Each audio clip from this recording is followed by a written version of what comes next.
Waosan cerkak kanthi irah-irahan wedhus mangan gethuk.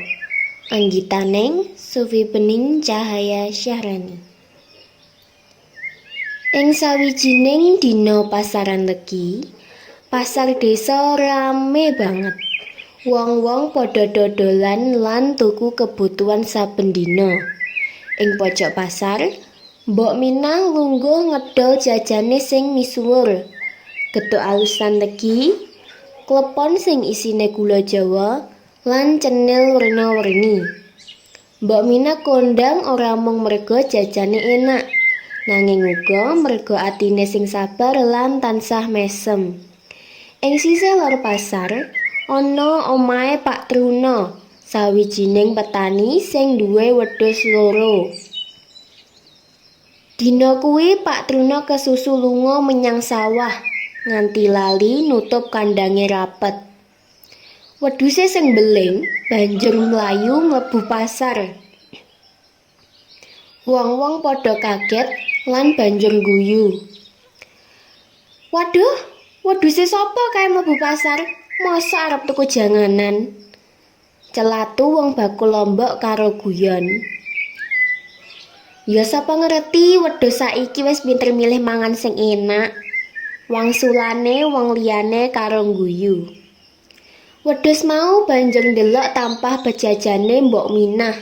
Ora suwe langsung nyeruduk tampah isi gethuk. Gethuk padha numplek. Ana sing isih utuh nanging akeh sing kelep ing lemah. Mbok Minah sing lagi nglayani wong tuku kaget nanging ora nesu.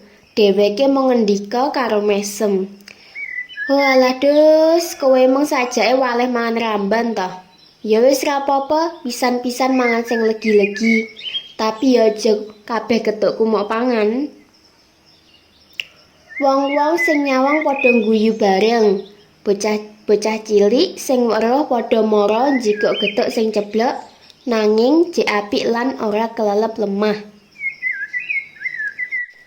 Ora suwe, Pak Truno teka karo ambekan ngos-ngosan, blayu ngupri wedhuse. Dheweke kaget ndelok wedhuse lagi mangan gethuk. Dus, wedhus, piye kok dadi kaya ngene?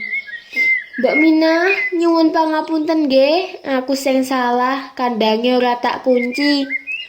Kabeh gethuk sing rusak bakal tak ganti. Mbok Minah mung mesem terus mangsuli alus. Ora usah kuwatir Pak Truno, aku ora rumangsa kabotan. Wong isih akeh sing apik. Saloke tak wene bocah-bocah.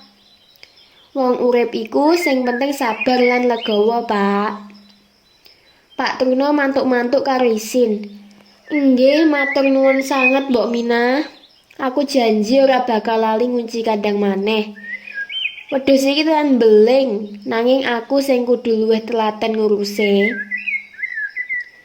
Mbok Minah banjur mesem maneh. Ya wis, sing penting aja nganti kowe rumangsa salah banget, Pak. Kabeh wong mesti nate kelalen. Sing penting awake dhewe padha sabar lan legawa. Wong rejeki ora mung saka dagangan iki, nanging saka Gusti Allah sing menehi. Wong-wong pasar pada setuju, ana sing nambahi. Bener kuwi, urip iku luwih kepenak nek ana sing legawa lan sabar kaya Mbok Minah iki. Saka kedadean kuwi Pak Truno luwih ngati-ngati saben nutup kandange. Wedhuse ora nate mlebu pasar maneh. Mbok Minah tetep bisa senengi wong-wong amarga ora mung jajane sing legi, nanging watake luwih legi tinimbang gula Jawa. Lan wong-wong pasar kerep isih guyon yen kelingan.